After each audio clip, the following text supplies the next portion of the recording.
Hi, welcome to Feminism on Trial. I do not believe the assertion that women have sexual needs. Just don't. I believe that men do. I think physiologically they have needs. If they don't do their thing, they get pain and it's uncomfortable.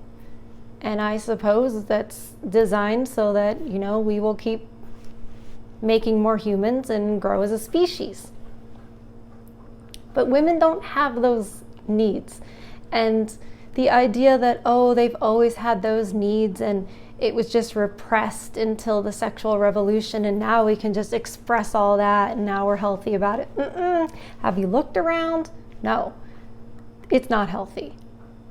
Why do we have so many 304s? Why are women sleeping around the way they are if they're not enjoying it, if they don't have these needs? I'm glad you asked. It's all about validation, male attention. It really is. It really is. There's a huge number of women, a huge percentage of women who their whole lives never actually reach orgasm.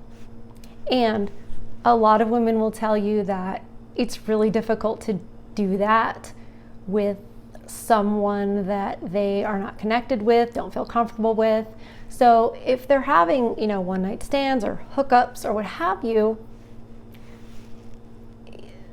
don't believe that it's not the same as how it is for a man. It's just not. Women are way more complicated than that. Physiologically, just to get that going and, make the magic happen, it's a lot more complicated. And mentally, we are a lot more complicated. We do not compartmentalize the way that men can. So people can all day long say, women have these needs. No, they don't bond and lose something every time they sleep with another man and then lose the ability to pair bond later on. You can say all that, but I would encourage you to look at the divorce rate, to look at the depression rates since the sexual revolution.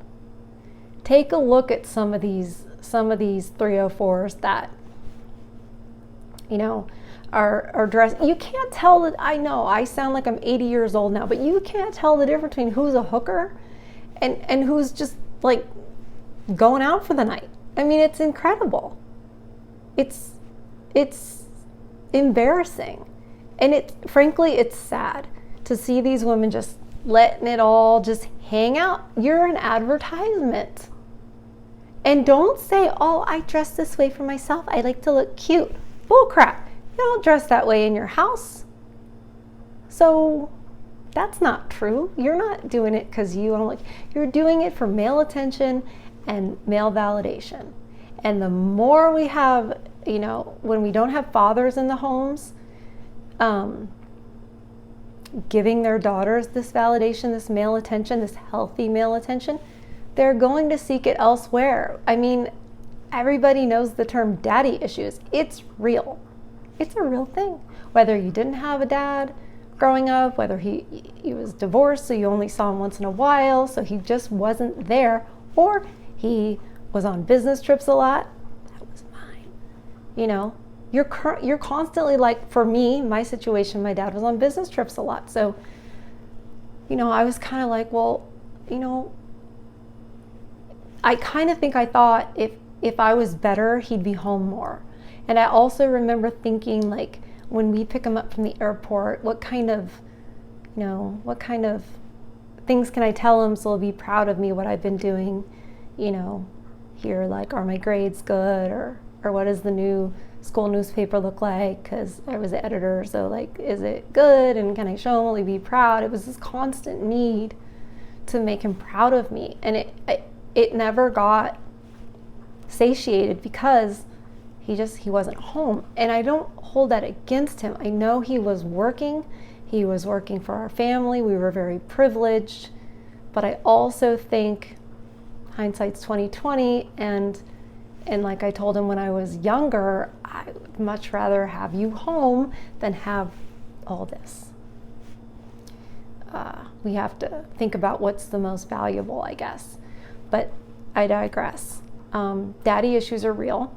I don't even know if this new generation even is familiar with that. I think they'd probably think, well, what about mommy issues? Because as soon as you say something, it gets flipped around. But yeah, daddy issues are real. And they get caused by lots of different reasons. You have to recognize this and recognize that women, this is highly damaging what they do to themselves when they just allow their bodies to be used, and that came out wrong. That made it sound like the men are using, but the women are facilitating this, right? When they make it just a physical thing, they are reducing their own value. And whether they're cognizant of that or not, somehow it sinks in and it takes a toll. And I mean, we haven't had that many generations since the sexual revolution. So we're only just now seeing sort of like the old 304s kind of like be 35 and 40 and, and you go, I wish we could do a study like this, but they never do a study like this, but like take all the women who were total 304s, right? And maybe they're like 35 now, and then go, what about the ones that weren't? I bet it would be very interesting about who's happy, who's not happy, their own opinions and their own sense of value and fulfillment and purpose. It would be a lot different. We women, look, I'm in a woman's body right now, okay? Sorry if it's TMI, but we don't have sexual needs. Do we have urges? Do we have longings? Sure, but it is not the same as men. It's not like just a bodily function. It's attached to so much more. So that's why, and they don't talk about it as much anymore, but back in movies and stuff, used to talk about foreplay, used to talk about cuddling, used to talk about all that stuff. Talk to any woman right now, even a 304, catch her off guard and talk to her about being held, just being held by a man and what that feels like. That's the type of need that women have. It's that. It's not the big O. That's not a need that we have. It's a lie. And I think it goes along with, well, men have it, therefore it must be the better way to be. And that's us women doing that. We're the ones saying, oh, men have it better. Men are doing the awesome thing. Let's be like them. It's like, it's not men telling us we're not good enough. It's us comparing ourselves to them, trying to be them.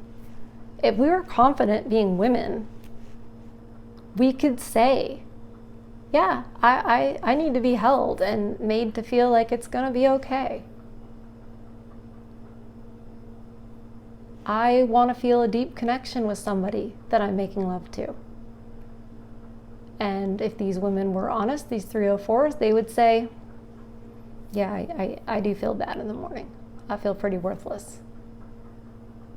And there's so many women too that you can see interviewed or read, like, they're like, once they're married, they're like, I wish I had waited.